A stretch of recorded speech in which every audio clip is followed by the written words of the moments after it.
어느 가족 모임에서 형들이 동생에게 물어보았습니다. 야, 너 오늘 하루 어땠어? 동생이 대답했습니다.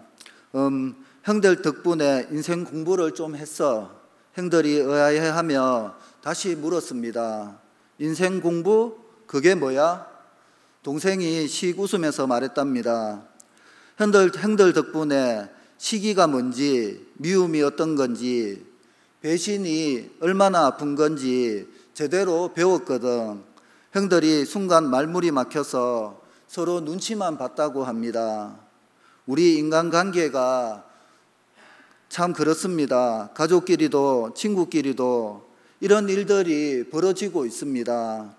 하지만 오늘 우리는 본문을 통해 그 속에 숨은 하나님의 놀라운 섭리를 함께 살펴보려고 합니다. 오늘 본문은 요셉을 이스마엘 사람들에게 팔아넘긴 형들이 요셉이 악한 짐승에게 잡아먹혔다고 아버지 야곱을 속임으로써 야곱이 말할 수 없는 슬픔에 빠져 통곡한 사건을 기록하고 있습니다. 죄를 감추기 위해 또 다른 죄를 짓는 요셉의 형제들과 아버지 이삭을 속여 축복을 탈취했던 야곱이 이번에는 자신의 아들들에게 속임을 당하는 기가 막힌 장면이 본문에서 나타나고 있습니다. 본문은 동시에 요셉을 애굽으로 가는 이스마엘 사람들에게 팔아먹는 요셉의 형들의 악행을 오히려 선으로 바꾸사 요셉을 통해 야곱 가족을 구원하시고 전날에 아브라함에게 약속하셨던 것을 점진적으로 이루어 가시는 하나님의 오묘한 섭리의 손길을 보여주고 있기도 합니다.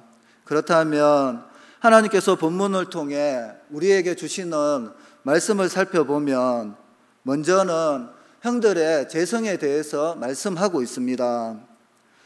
요셉의 형들은 아버지의 보냄을 받아 자기들을 위해 먼 길을 온 요셉을 보자마자 그를 죽이기로 했습니다. 그들은 아버지의 특별한 사랑을 받는 요셉을 시기했으며 요셉의 꿈 때문에 그를 더욱 미워했습니다. 요셉이 자기들보다 특별하고 중요한 인물이 된다는 것을 용납할 수 없었던 것입니다. 요셉은 또 자기들의 비리에 동참하지 않았을 뿐만 아니라 그것을 아버지에게 일러 바치기까지 했습니다. 그들은 요셉이 미웠고 불편했고 부담스러웠습니다. 그래서 그를 죽이기로 결정한 것입니다. 그런데 맏형 르우벤이 요셉을 죽이지 말고 구덩이에 던져버리자고 제안했습니다. 르우벤은 기회를 보아서 동생을 구해내 아버지에게로 돌려보낼 작정이었습니다. 요셉의 형들은 이렇게 요셉을 구덩이에 던져놓고 음식을 먹고 있습니다. 여러분, 어떻게 형들이 이럴 수가 있습니까? 그들은 살려달라고 애원하는 어린 동생을 구덩이에 던져버렸고 거기서 굶주림과 추위를 견디다 못해 죽게 할 작정이었습니다. 그리고 그런 짓을 저질러 놓고도 그들은 태평하게 앉아서 음식을 먹었던 것입니다. 이것은 그들이 얼마나 악한 재성을 가지고 있었는지를 단적으로 보여주고 있습니다.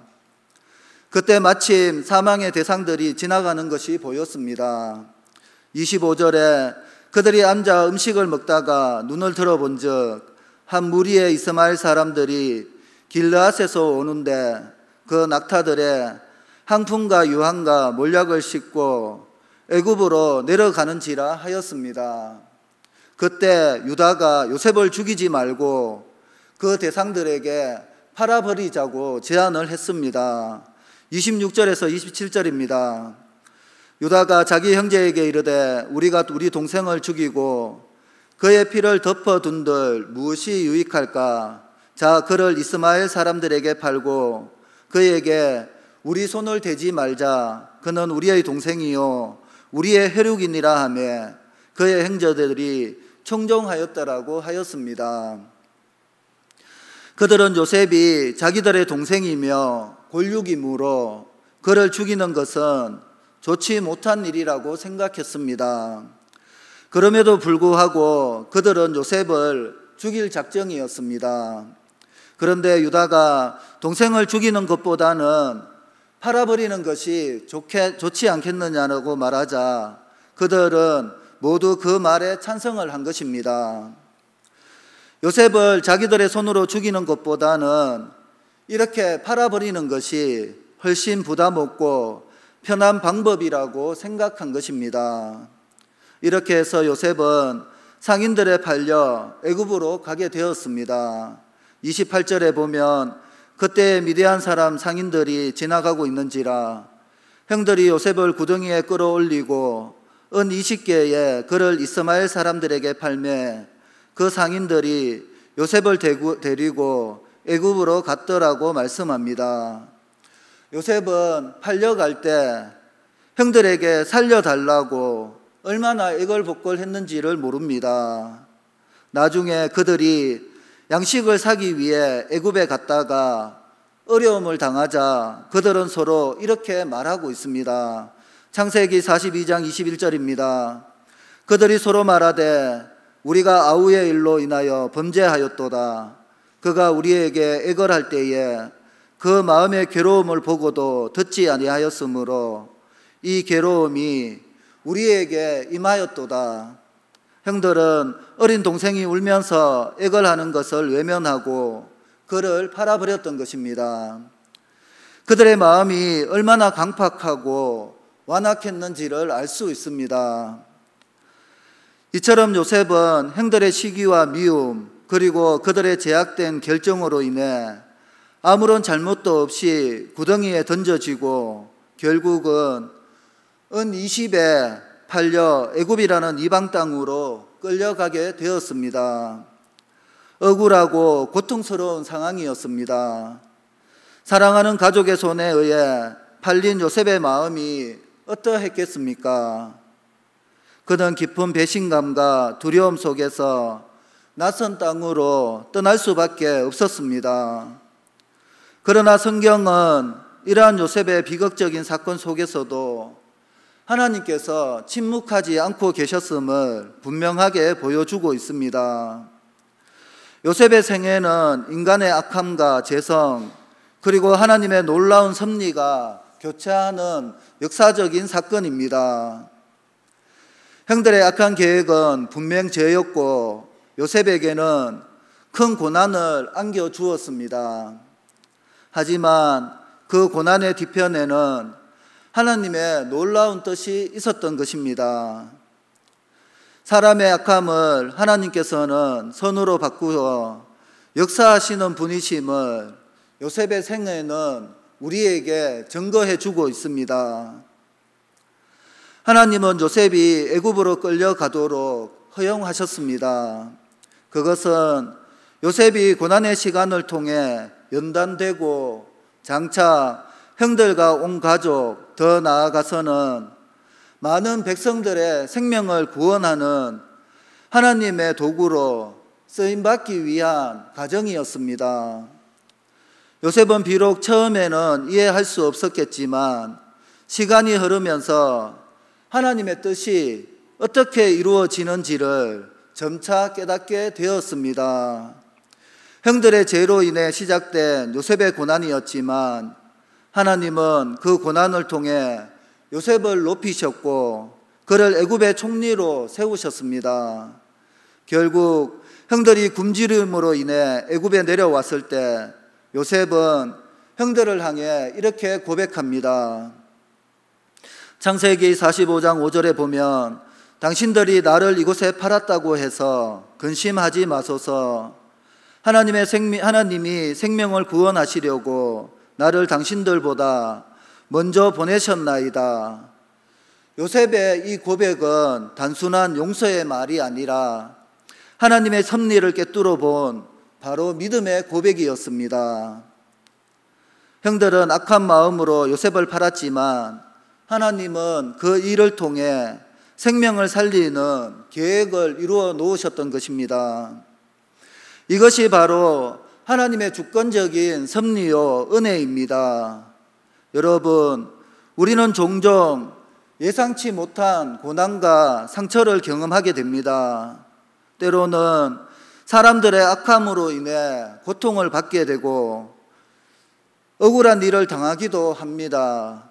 하지만 요셉의 이야기는 우리에게 분명한 메시지를 보여주고 있습니다.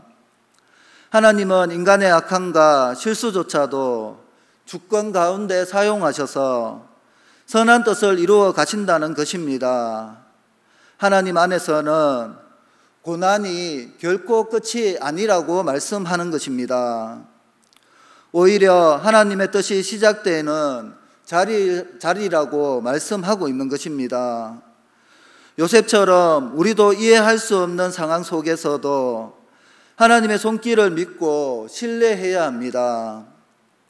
행들의 재성과 그 마음이 요셉을 애굽으로 이끌었지만 하나님은 그 애굽에서 요셉을 높이시고 그를 통해 이스라엘 민족을 보호하셨습니다. 우리의 삶 속에서도 때때로 요셉과 같은 억울함이 있을 수 있습니다.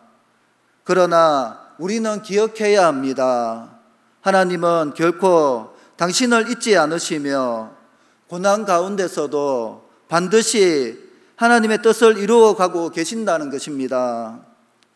사람은 악을 꾀하였으나 하나님은 그것을 선으로 바꾸시는 분이십니다.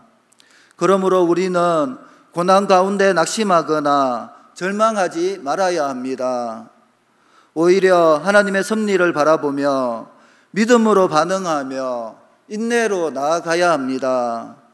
요셉이 그랬던 것처럼 우리도 하나님의 뜻 가운데 순종하며 살아갈 때 결국 모든 것을 합력하여 선을 이루시는 하나님의 손길을 경험하게 될 것입니다.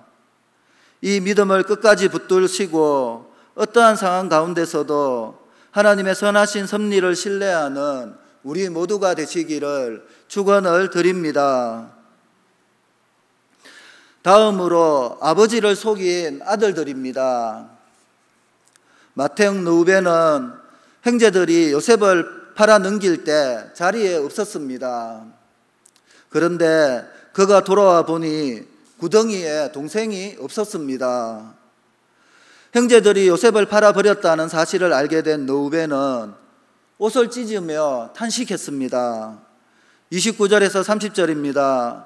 르우벤이 돌아와 구덩이에 이르러 본즉 거기 요셉이 없는지라 옷을 찢고 아우들에게로 되돌아와서 이르되 아이가 없도다 나는 어디로 갈까라고 합니다. 르우벤은 기회를 보아서 동생을 구덩이에서 구해내 아버지에게로 돌려보낼 작정이었습니다. 그런데 이렇게 동생이 팔려가고 없는 것을 알게 되자 탄식하며 울부짖었던 것입니다. 이 안타까운 장면은 우리에게 중요한 것을 가르쳐 주고 있습니다. 르우벤이 요셉을 구해줄 수 없었던 것은 죄인은 죄인을 구원할 수 없다는 그 진리를 우리에게 보여주고 있습니다. 르우벤은 아버지의 첩과 통관한 후 장자의 위치를 잃어버렸습니다. 형제들은 그런 르우벤을 더 이상 맏형으로 인정하지 않았습니다. 악한 그들 사이에서도 너는 인간도 아니야 라고 하는 분위기가 있었던 것입니다. 형제들이 그런 르우벤을 자기들에게 끼워준 것만 해도 르우벤에게는 감지덕지한 일이었습니다.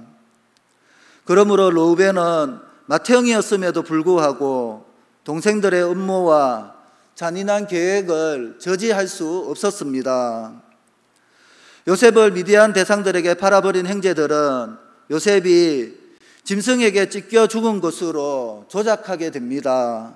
31절 32절에 그들이 요셉의 옷을 가져다가 순념소를 죽여 그 옷을 피해 적시고 그의 채색 옷을 보내어 그의 아버지에게로 가지고 가서 이르기를 우리가 이것을 발견하였으니 아버지의 아들의 옷인가 보소서 하며 그들은 차마 그 옷을 직접 아버지에게로 가져가지 못하고 다른 사람들을 통해 그 옷을 아버지에게 보내게 됩니다.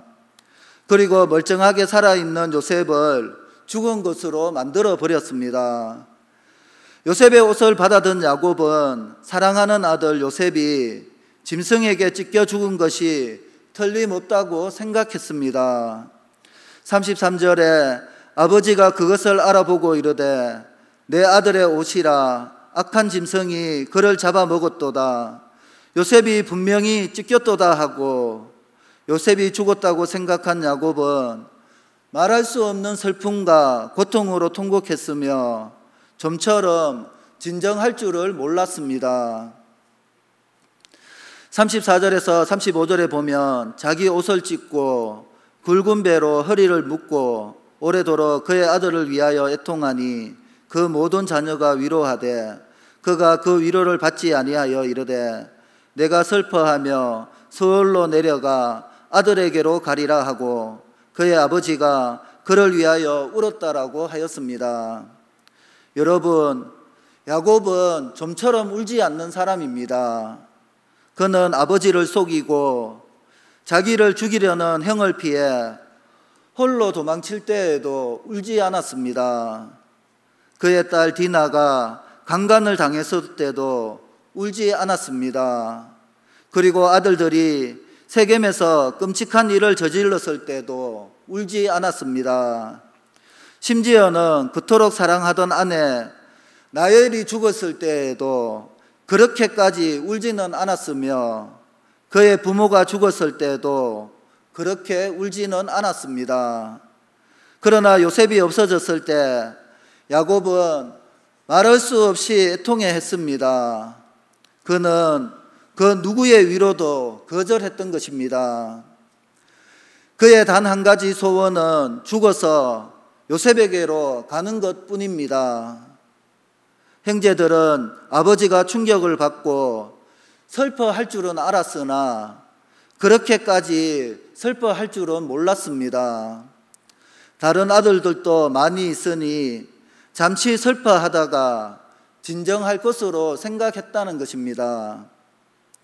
그런데 막상 아버지가 그토록 고통스러워하며 오래 슬퍼하자 야곱의 아들들은 자기들이 무슨 짓을 저질렀는지 새삼 깨닫게 되었습니다.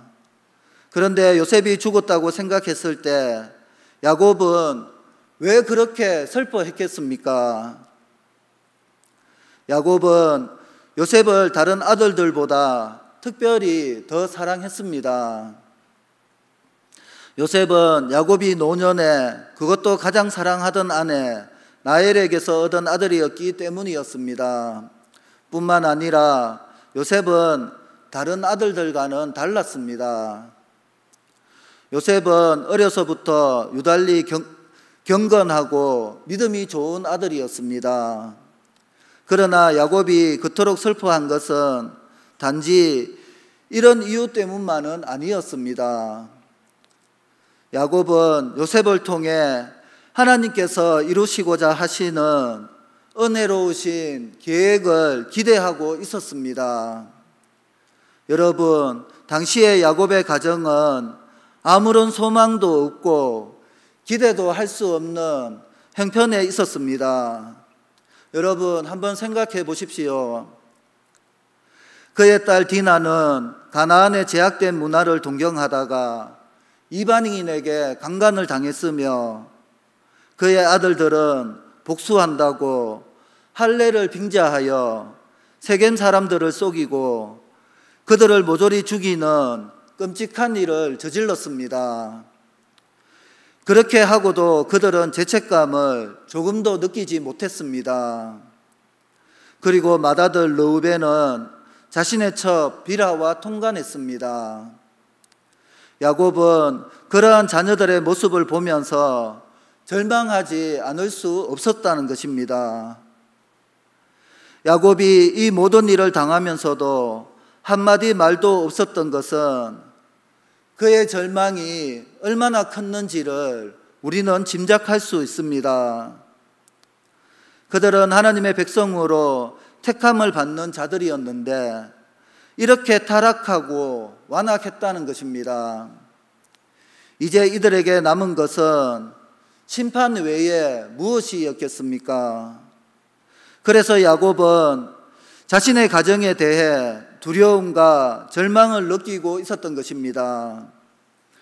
그런데 자녀들 중에서 요셉만은 달랐습니다. 뿐만 아니라 요셉은 하나님께서 주신 꿈을 가지고 있었습니다. 아무도, 심지어는 요셉 자신도 그 꿈이 무엇을 의미하는지 잘 알지 못했습니다. 그러나 야곱은 그 꿈이 매우 중대한 하나님의 계획을 나타내고 있음을 짐작했습니다. 그래서 그 꿈을 가슴에 간직해 두었던 것입니다.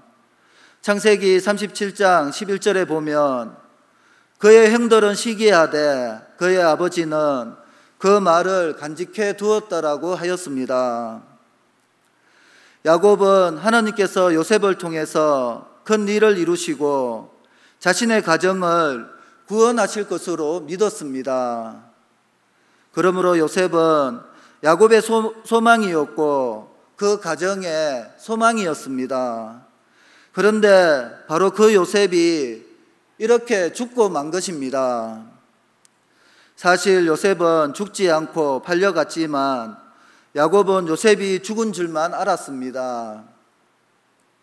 요셉이 죽은 줄 알게 된 순간 야곱은 자신이 가지고 있던 한 줄기 소망의 빛이 꺼져버렸다고 생각했습니다. 그래서 그는 슬픔과 절망에 깊이 빠지고 말았던 것입니다. 그러므로 우리는 이 장면을 통해 인간의 죄와 연약함이 얼마나 깊은 상처와 절망을 불러일으키는지를 잘 보여주고 있는 것입니다. 요셉의 형제들은 순간의 시기와 분노로 인해 동생을 팔아넘기고 아버지 야곱의 마음을 찢어 놓았습니다. 그들의 죄는 단순한 잘못을 넘어 한 가정을 무너뜨릴 만큼 크고도 깊은 고통만을 남겨놓았습니다. 그러나 야곱의 슬픔과 절망 가운데서도 하나님은 일하고 계셨습니다. 요셉은 단순히 죽은 것이 아니라 하나님의 더 크고 놀라운 구원 계획을 가지고 있었던 것입니다. 이집트로 팔려간 요셉은 장차 가족과 민족을 구하는 하나님의 도구가 될 운명이었습니다. 우리는 이 사건을 통해 죄인이 스스로를 구원할 수 없음을 깨닫게 되었습니다. 르우벤이 아무리 동생을 구하려 했지만 결국 실패한 것처럼 인간의 힘과 의지만으로는 죄의 문제를 해결할 수 없습니다. 그러나 하나님은 죄인의 연약함과 실패를 사용하셔서도 선을 이루시는 분이십니다. 오늘 우리의 삶에 닥친 고난과 좌절, 배신과 절망 역시 하나님의 손길 아래 있으며 그분은 그것을 통해 더 큰 은혜와 회복을 이루어 가실 것입니다. 그러므로 우리는 어떠한 상황에서도 절망하거나 포기하지 말아야 합니다. 하나님께서 예비하신 소망과 회복의 길을 믿음으로 바라보며 그분의 인도하심에 순종하는 삶을 살아가야 하는 것입니다. 아까 앞에서 찬양 인도하시는 집사님이 성경학교와 수련회에 대해서 잠깐 이야기를 했는데 우리가 이 수련회를 통해서 많은 것을 깨닫게 되었습니다. 오늘 이 요셉에게 섭리하셨던 그 하나님의 준비해 놓으신 그 섭리를 우리 모든 교사들이 깨닫게 되었던 것입니다. 그리고 그곳에서 한 프로그램이 있었는데 세대 공감 토크쇼라는 프로그램이 있었는데 그것이 무엇이냐 하면 중고등부와 대학 청년부 그리고 교사 선생님들이 중고등부에게 궁금한 거 그리고 대학 청년부 언니 오빠들에게 궁금한 거 그리고 그 중고등부와 대학 청년부들이 선생님들에게 궁금한 것들을 묻고 답하는 시간이었습니다. 그런데 제가 그때 느낀 것이 무엇이었냐 하면 하나님은 역시 살아계시는구나. 하나님은 우리가 걱정하는 대로 우리를 인도하시는 것이 아니라 그 상황 가운데서도 하나님의 그 계획하신 구원의 섭리대로 이끌어 가시는구나를 깨달았습니다. 제가 왜 그것을 깨달았냐 하면 중고등부, 대학 청년부들 참 고민이 많습니다, 여러분들. 그런데 그 고민을 이야기하는 것을 보니까 선생님들이, 그리고 제가 어릴 적에 맨 그 친구들의 나이대에 고민하면서 신앙의 문제를 해답을 찾으려고 하던 문제들이었습니다. 근데 그때 선생님들이 어떻게 이야기했는지 아십니까? 라떼는 그러면서 그렇게 하지 않았다라고 이야기를 하는데, 그리고 하시는 말씀이 예수님을 만나면 그 모든 문제가 고민이 아니라 해결의 출발점이 된다는 것이었습니다. 그러면서 제가 그 모습을 보면서 제가 무엇을 받느냐 하면 10년, 20년 뒤에 그 친구들이 교사가 되어서 똑같이 지금 고민하고 있는, 그 친구들이 고민하고 있는 문제를 가지고 같이 이야기를 나누면서 지금 중고등부, 대학 청년부들이 지금 선생님들처럼 라떼는 하고 이렇게 이야기할 것 같은 그런 상상을 해보았습니다.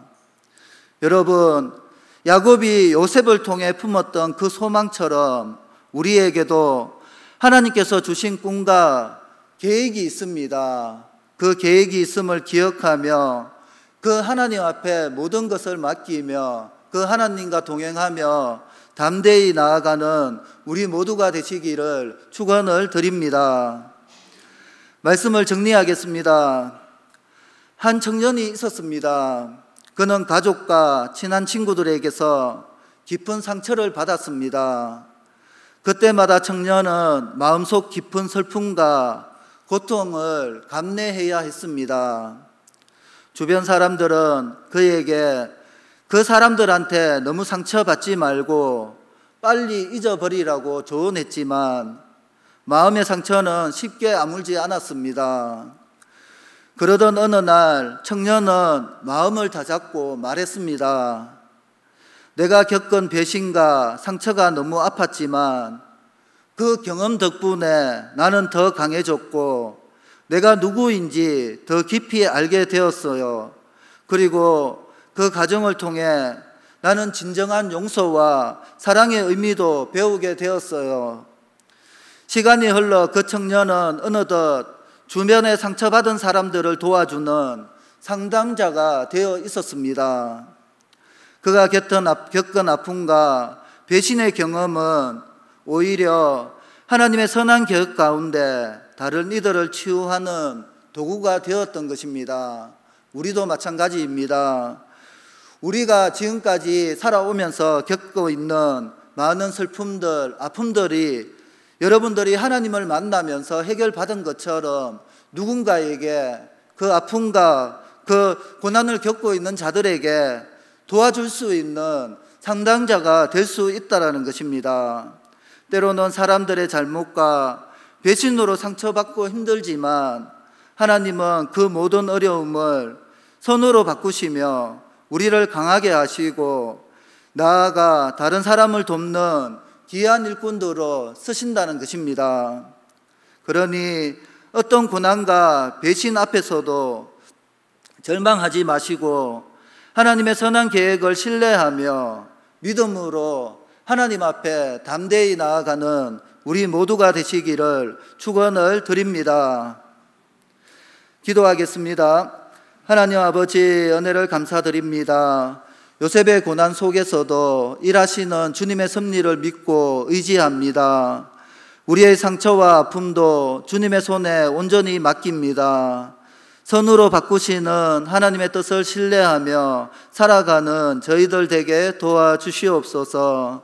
감사드리며 예수님의 이름으로 기도드리옵나이다. 아멘.